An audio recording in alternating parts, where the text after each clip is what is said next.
Tu as toujours été fasciné par le dragon chinois. Tu te demandes ce qu'il symbolise. Tu veux savoir pourquoi il est si important aux yeux du peuple chinois.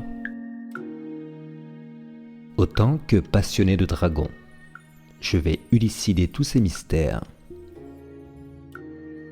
et tout te dévoiler sur le dragon chinois dans le guide ultime. L'animal sacré incarne des symboles puissants et bienveillants.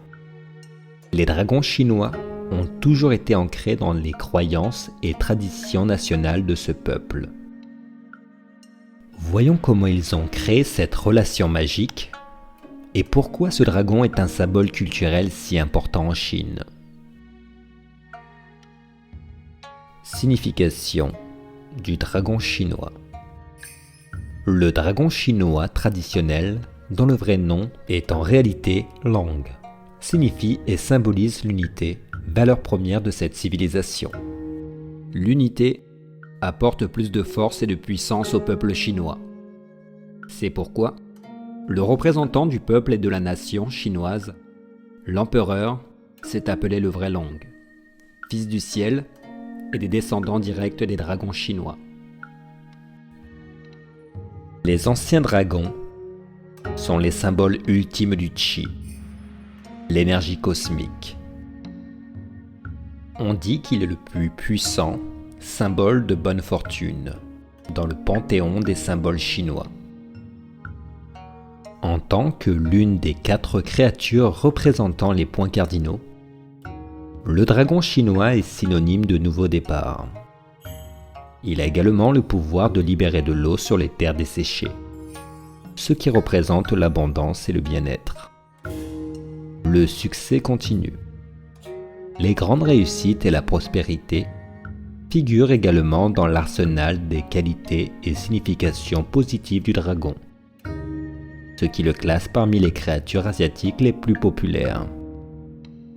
Au final, l'apparition de cet animal légendaire est un signe très positif. Tu peux le percevoir lors d'événements tels que le festival du bateau dragon, le nouvel an chinois, les mariages et bien d'autres. Cette créature apporte sa bénédiction auprès de ceux qui le vénèrent selon le peuple chinois. Que symbolise le dragon chinois?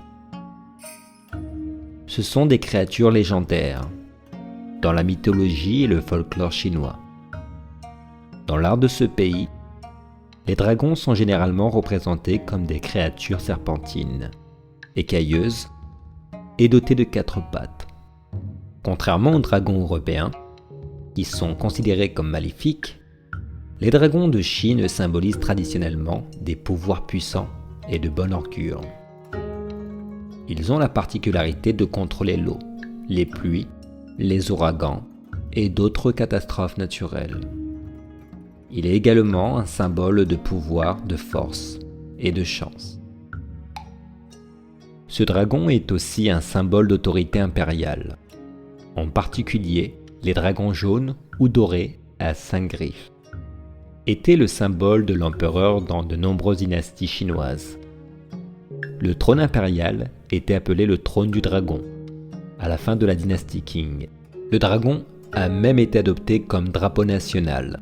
Il est représenté sur les cultures des marches des palais et des tombes impériales, comme la cité interdite à Pékin. Il symbolise la souveraineté des empereurs et tout ce qui s'y rapporte, était exclusivement réservé aux empereurs dans la société féodale chinoise. Les anciens empereurs appelaient leurs fils crênes de dragon. Leurs robes étaient des robes de dragon, et leurs chaises étaient des chaises de dragon. Selon les légendes et les histoires, ce peuple se considérait comme les descendants des dragons, depuis les anciens temps. Pour comprendre cela, il faut se pencher sur l'origine du dragon et de sa tradition. Quelle est l'origine du dragon chinois? L'origine de celui-ci n'est pas prouvée, mais certains spécialistes pensent qu'ils proviennent de totems de différentes tribus chinoises. D'autres croient qu'il résulte d'une représentation stylisée d'animaux existants tels que le serpent, le poisson ou les crocodiles. C'est à partir de ces spéculations que le dragon chinois a progressivement évolué pour devenir une créature mystique. Un savant a suggéré que cette fantastique collection de parties de bêtes était en effet basée sur l'union politique de plusieurs tribus différentes, chacune ayant un animal différent comme totem. Le dragon était donc une représentation symbolique de l'assimilation de ces tribus en une seule nation. Il est aussi l'une des premières créatures à apparaître dans les contes et légendes de la Chine ancienne. On ignore quand, par qui et dans quelle réalité le dragon a été inventé, bien que certaines histoires suggèrent un lien avec les arcs-en-ciel et un serpent du ciel, que l'on voit après les averses de pluie ou aux chutes d'eau. Des dragons de jade sculptés ont été déterrés sur des sites de la culture en Chine. On peut dater cette découverte entre 4500 et 300 ans avant Jésus-Christ, bien avant l'apparition de toute trace écrite de la créature. Intéressons-nous à l'histoire de ces anciennes civilisations chinoises. L'histoire du dragon chinois. Des histoires racontent qu'il y a longtemps, vers 2500 ans avant Jésus-Christ, dans la Chine ancienne, des tribus se sont battues entre elles pour gagner plus de terre. L'empereur jaune Wang Di a fait une alliance avec un autre chef de tribu nommé Yan Di pour prendre l'avantage dans la bataille. On dit que Yan Di est né grâce aux communications télépathiques de sa mère avec un puissant dragon. L'histoire raconte que ce puissant dragon l'a aidé dans ses quêtes et que grâce à son aide, Wang Di et Yan Di ont tous deux vaincu leur ennemi commun, le peuple Jiuli, dirigé par Shiyu pendant la bataille de Zhuolu. Lorsque les tribus de Wang Di et de Yan Di se sont unies, elles ont choisi le dragon comme symbole pour leur nouvelle bannière. Depuis ces temps préhistoriques, de nombreux Chinois se sont considérés comme les descendants de Wang Di et de Yan Di, et donc comme les descendants des dragons chinois. Comme tu peux l'entendre, le symbole de ce dragon remonte à l'époque de la Chine ancienne. Au fur et à mesure de l'évolution de la civilisation, de la disparition des tribus au profit des dynasties en Chine, l'importance du dragon s'est accrue. À partir de la dynastie Han, les empereurs ont commencé à se considérer comme des dragons. Tout a commencé avec Liu Bang, qui plus tard est devenu le plus ancien empereur de la dynastie Han. Un jour, alors que sa mère rêvait de rencontrer un esprit divin, le ciel s'est assombri. Et lorsque le père de Liu est entré, il a trouvé un dragon gissant à côté de sa femme. À la suite de cette rencontre divine, elle est tombée enceinte et a donné naissance à Liu Bang. Certaines personnes ont dit qu'il avait un haut nez, des moustaches et une barbe étrange, qui leur faisait penser à une tête de dragon chinois. Il est devenu le premier empereur de la dynastie Han. Les empereurs suivants ont fait tout leur possible pour maintenir ce lien divin avec ces fameux dragons.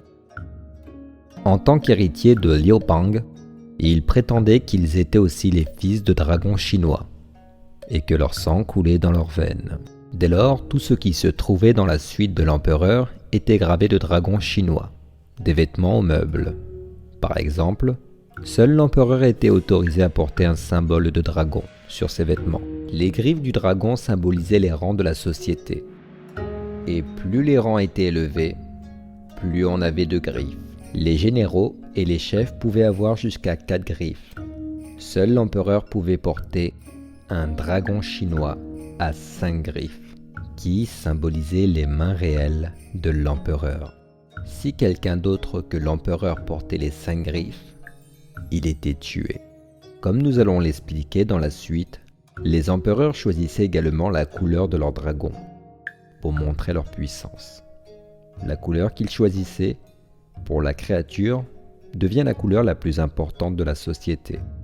Personne d'autre n'était autorisé à porter cette couleur, ou alors ils étaient punis.